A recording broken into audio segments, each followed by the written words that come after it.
For the next oral presentation entitled Chlorogenic Acid Protects Against Clostridioides difficile Toxin A, TcdA Induced Intestinal Barrier Dysfunction and Mechanistic Insights into Tight Junction Recovery, presented by Narak Pravitra from Princess Srisavangavadhana Faculty of Medicine, Chulabhorn Royal Academy.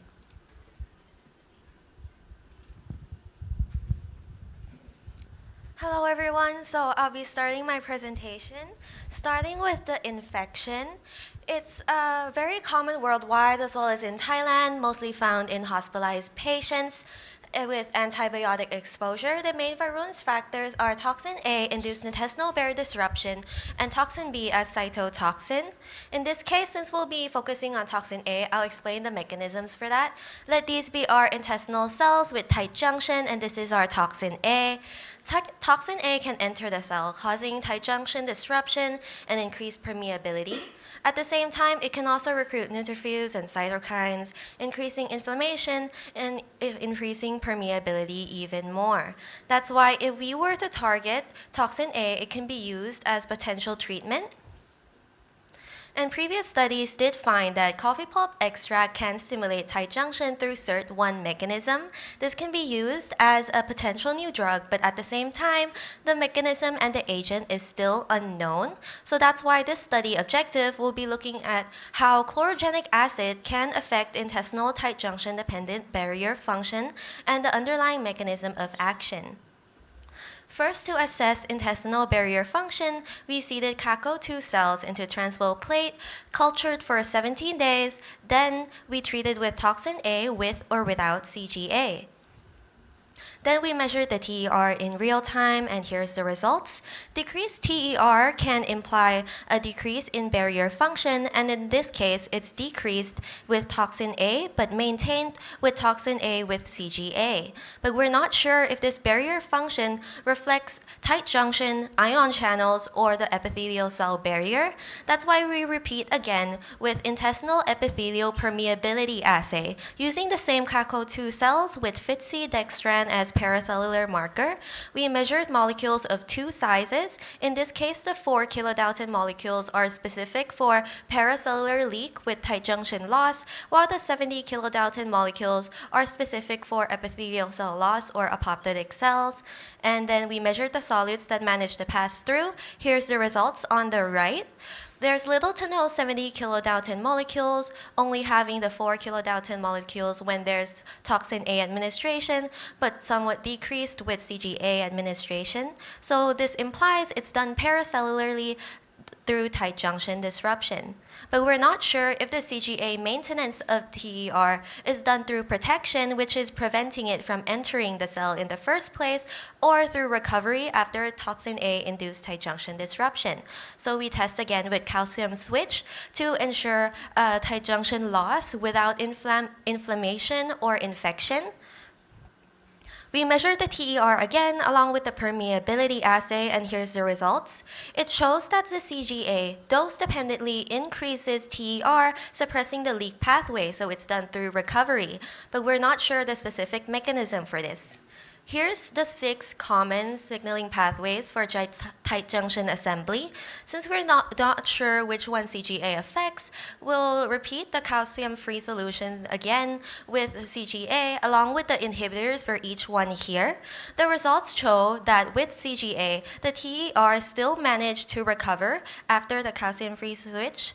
This means that it's not done through any of these intrinsic pathways.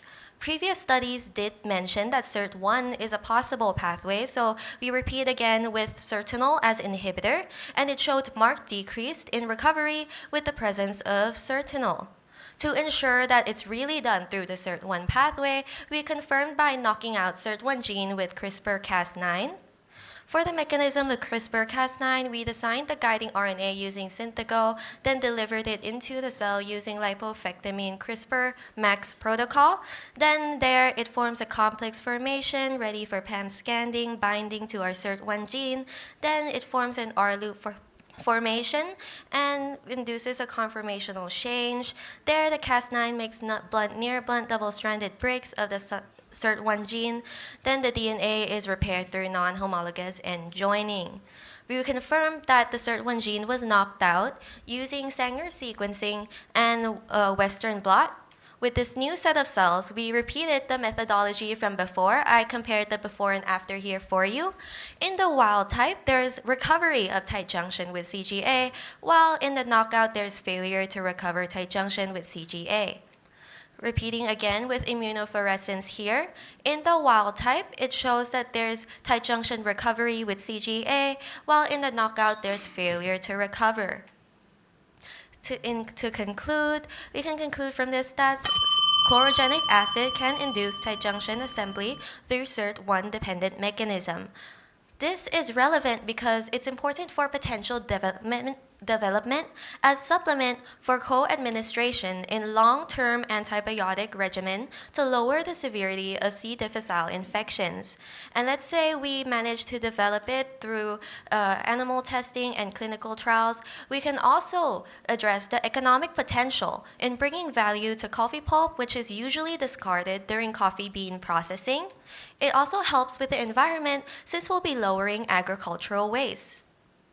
With the current trend of aging population in Thailand, the high-risk groups of C. difficile continues to increase. That's why the need to progress and increase treatment options can also increase accordingly.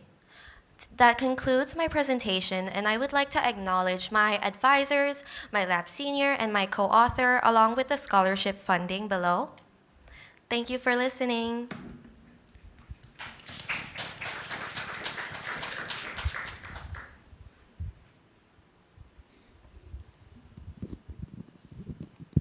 So, do you study about the toxicity of the TcdA? No, we didn't, but then it's known by, we can test this out in further development, but currently we didn't test the toxicity for TcdA. Okay, thank you.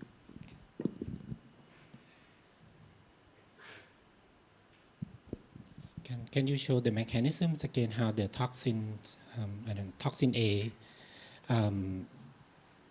reduce the transepithelial resistance in your cargo-2 cell?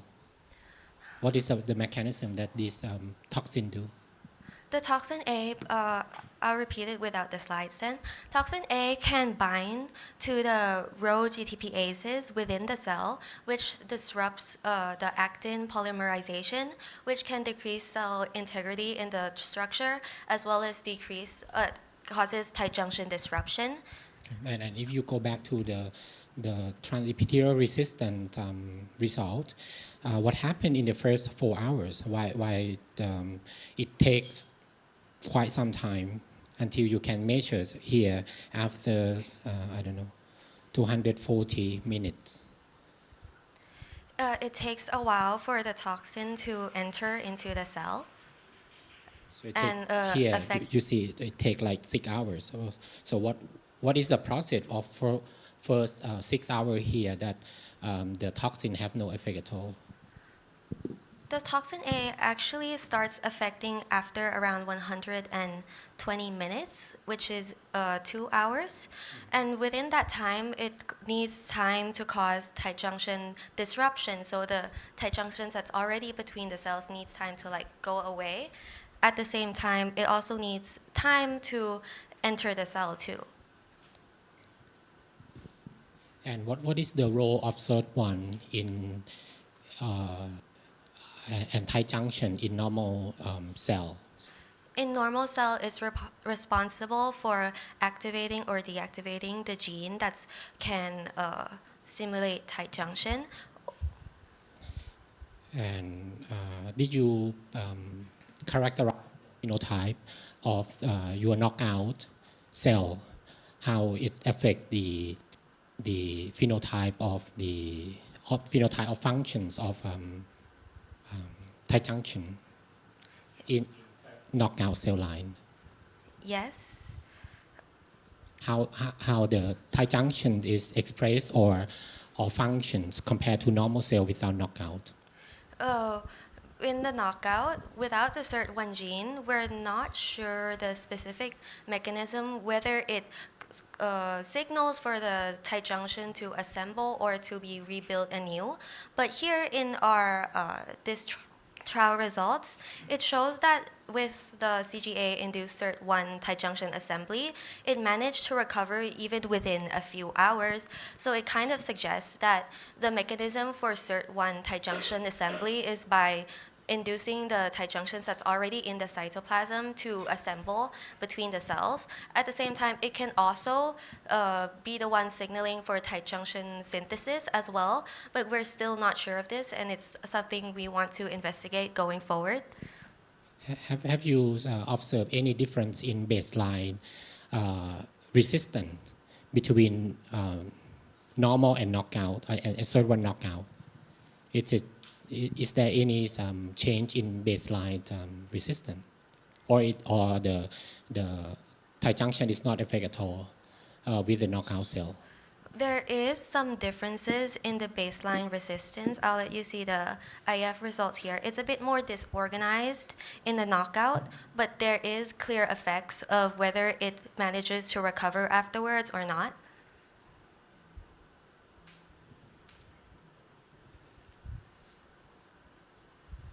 Any more questions?